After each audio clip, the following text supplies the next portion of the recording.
Now then, people, and welcome back to the Just Joe football show, and it's time for your Arsenal versus Leeds post-match chat. Arsenal dispatched Leeds United 4-1. Did we expect anything less?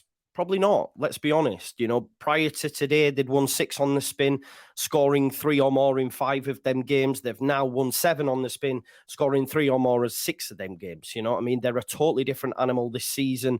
Listen, we're going to talk about Leeds United. We're going to talk about the penalty. We're going to talk about the lineup because that's what everyone will be focusing on. But ultimately, you know, we lost the game, but none of us expected us to win this game. I'm actually quite chilled about it because, of course, on the horizon, we have 2 massive games that I believe Leeds United will win. Forest on Tuesday, Palace on Sunday. Please do smash a like on this video, subscribe to the channel, get your comments in and hit that notification bell, and let's get into it. I don't think I do Arsenal started like a house on fire. Signing number 2 for this new era. It's Judgment Day, people. Yeah! What did your boy tell you? It was never in doubt. Never in doubt.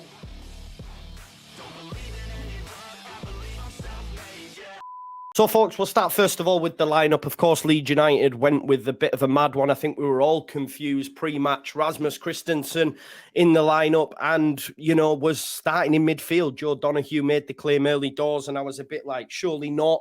But yeah, Rasmus, and he scored, right? Yes, it took a wicked deflection, but he played really well in there as well for me.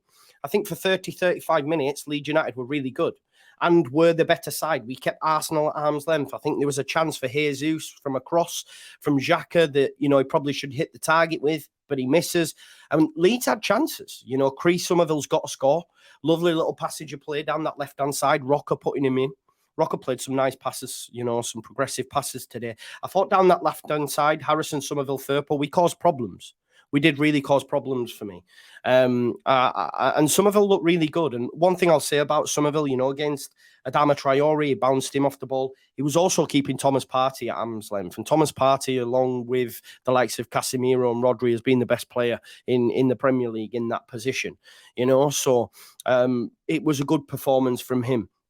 I liked the way we set up. You know, people will go, oh, the lineup's all wrong. Where's Bamford, Rodrigo, etc. But listen, the games on Tuesday and Sunday really, really matter more so than this one. And I liked at times where, you know, when they got into our final third, Rasmus would drop in between Koch and Ayling. You know, Harrison would drop in between Strauch and Firpo. We're almost playing 6 at the back at times, but needs must. Needs must. Of course, it didn't work today. But I even think with Adams, with Voba, with Nonto, we see a similar sort of setup. You know, Adams comes in for Rasmus, Nonto comes in for probably Cini, and Somerville switches the wing. And then, you know, Voba's starting ahead of Strauch. You know, I don't know what that means for Cooper now. I think, you know, his time at Leeds United is clearly done. Grazia, not a massive fan of his, it would seem, because I thought he would have started today ahead of Strauch. He did come on later into the game. I'm really happy with Sinisterra as well. Got 65 minutes out of him. That means he'll be fit, ready, raring to go for midweek. Hopefully, Nonto and Voba come back. There are options there. Rodrigo, Bamford have to play because it's a must-win game. We have to win. You know, at the end of the day, Palace beat Leicester. It means Leeds United this weekend won't be in the bottom 3. That's huge. And then we've got 2 massive games that we must win. We must win. And I think we will. Okay, Palace might be tougher now. Hodgson's gone in there, be tight, but I think we beat Forest comfortably. Famous last word, but I'm not concerned about them. They're a woeful away from home. But look, let's get into the game. As I say, for me, large parts in the first half, we were the better side. Then, of course, Luke Ayling gives away a penalty. Luke Ayling did not have a great afternoon today. You know, for the second goal after half-time, Martinelli beats him far too easy. Ben White nips him back post. Jack Harrison looked at him about 3 or 4 times, and he still managed to get it in the back of the net. But Luke Ayling did not have a good afternoon. You could argue maybe he's at fault for the Xhaka one as well. When the ball comes through, he sees the run. He doesn't track it. It's a good ball, though, by Odegaard. But, yeah, the penalty. People are, like, talking, oh, it's not a penalty. He dived, etc. That's a Leeds United striker. Best believe I want him to go down in that scenario. I almost thought Rasmus was going to bring Jesus down. He manages to keep his legs out. Luke Ayling keeps it up. His knee connects with the boot. He goes down. If that leg's not there, Jesus gets on the end of the ball. Therefore, it's a penalty. You know, you could argue at times the referee gave some silly, like, Sinisterra took the ball off Martinelli in the second half. It wasn't a free kick. Some decisions didn't go our way, but that penalty was a penalty. And Jesus dispatches it. Nothing really Meslier can do. Stuttered his run up in the back of the net. We get to half-time 0-0. I think we're still in the game for me. Of course, it's going to be tough. People were saying he should have changed it. For me, it was the right decision to keep it as it was. You keep it tight.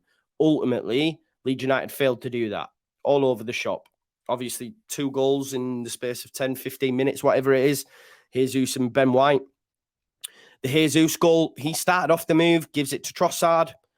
Brendan Aronson tracks him, then stops running. Rocker's too late in anticipating him.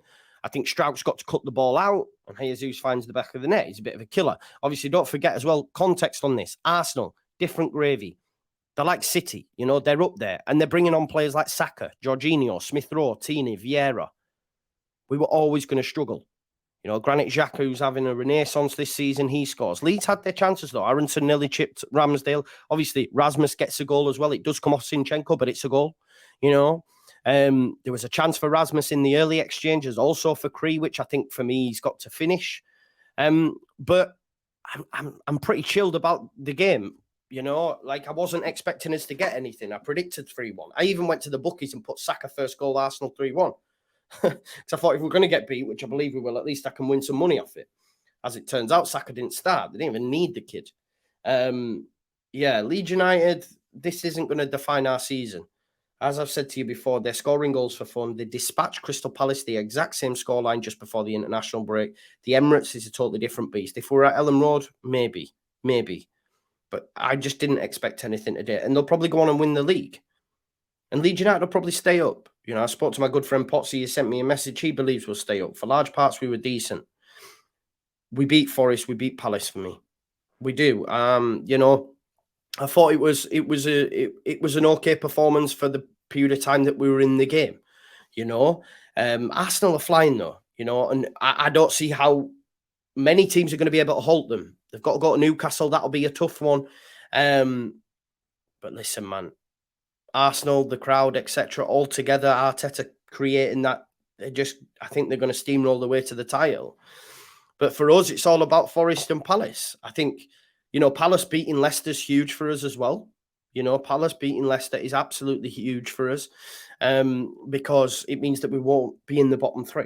And that's huge, Gracia's come out and said, look, we have to be compact, strong in the middle, does feel the penalty was soft, but understands why it was given. And I would argue, although we got beat 4-1, he got the tactics right for me. You have to be able to run for a full 90 minutes, etc. And it's always going to be tough, but even with different personnel, he still goes with the same lineup for me. He still goes with the same lineup for me. So I'm not overly concerned about this result. And I don't think you should be either. I would say, don't let this impact your weekend. Arsenal were always going to beat us. Of course, you never say never, but they're just a different animal right now and probably will go on to win the title. Leeds United will stay up, though. I'm confident. Listen, Forest, again, drop points at home. They're fortress. They're rubbish away from home. You must. If Gracia doesn't win that game, then of course questions need to be asked about why he dropped so many personnel, why he made so many changes. But if you follow it up with 2 wins on the spin, then you're nice. And I think Leeds United will follow it up with 2 wins on the spin. I do think the Palace game will be tight, but I think we win it.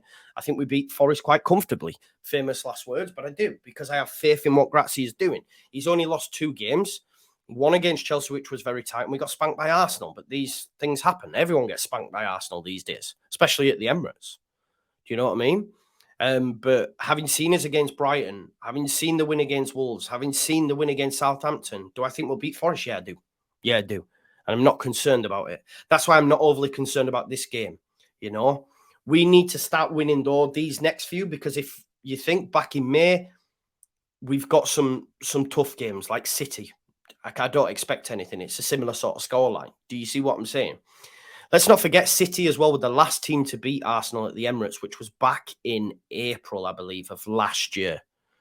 So, yes, it's disappointing to go down to 4 goals and crumble in a way that we did, but Arsenal have so much talent. Martinelli, Trossard, Jesus, 2 goals. took them, you know, took the penalty well, took his second really well.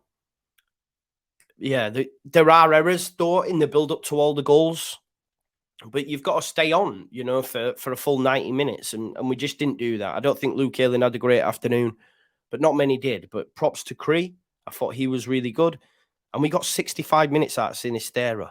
Now on Tuesday night, you're looking at Cine, you're looking at Rodrigo, you're looking at Bamford, maybe Nonto, Somerville, Harrison, Rocker, McKennie.